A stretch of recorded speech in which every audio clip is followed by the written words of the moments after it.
মহিলাদের যদি রোজা রাখা অবস্থায় যদি হায়েজ শুরু হয়ে যায়, যেটাকে আমরা মাসিক বলে থাকি, তাহলে সাথে ওনার রোজা ভেঙে যাবে। অনেক ভাই রোজা রাখেন গুরুত্ব সহকারে, ইফতারও খান, সেহরিও খায়, কিন্তু নামাজ পড়েন না। এখন তার রোজা হবে কিনা?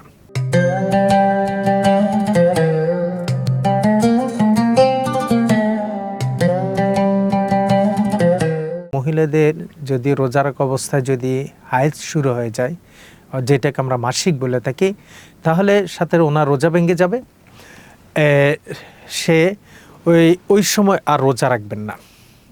হ্যাঁ, তার পরবর্তীতে তার আপনার এই রোজাগুলো তার কাজা করে দিতে হবে। অনেক ভাই রোজা রাখেন গুরুত্ব সহকারে, ইফতারও খান, সেহরিও খায়, কিন্তু নামাজ পড়েন না। এখন তার রোজা হবে কিনা? সেটা জবাব হচ্ছে, রোজা একটা ভিন্ন ইবাদত, নামাজ একটা ভিন্ন ইবাদত, একটার সাথে একটা সামঞ্জস্য না।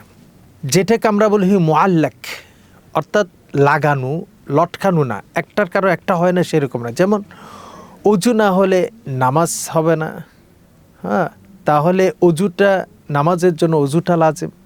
তেমন নামাজ, রোজার জন্য নামাজ লাজিম এমন না। নামাজের সওয়াব ভিন্ন, রোজার সওয়াব ভিন্ন।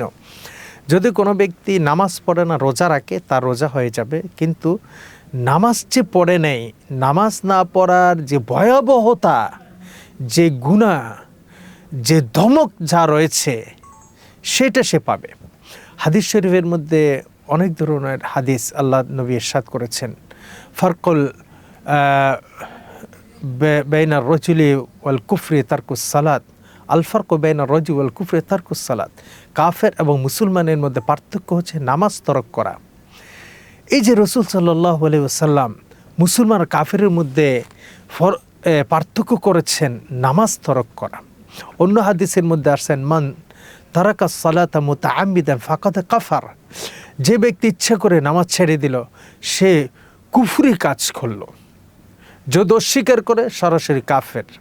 আর অস্বীকার না ছেড়ে দিল, সে কাফের যে কাজ করে সে কাজটা করলো। যত প্রকারের ধমকি রয়েছে সেগুলো তার জন্য প্রযোজ্য, কিন্তু রোজা ফরজ আদায় হয়ে যাবে।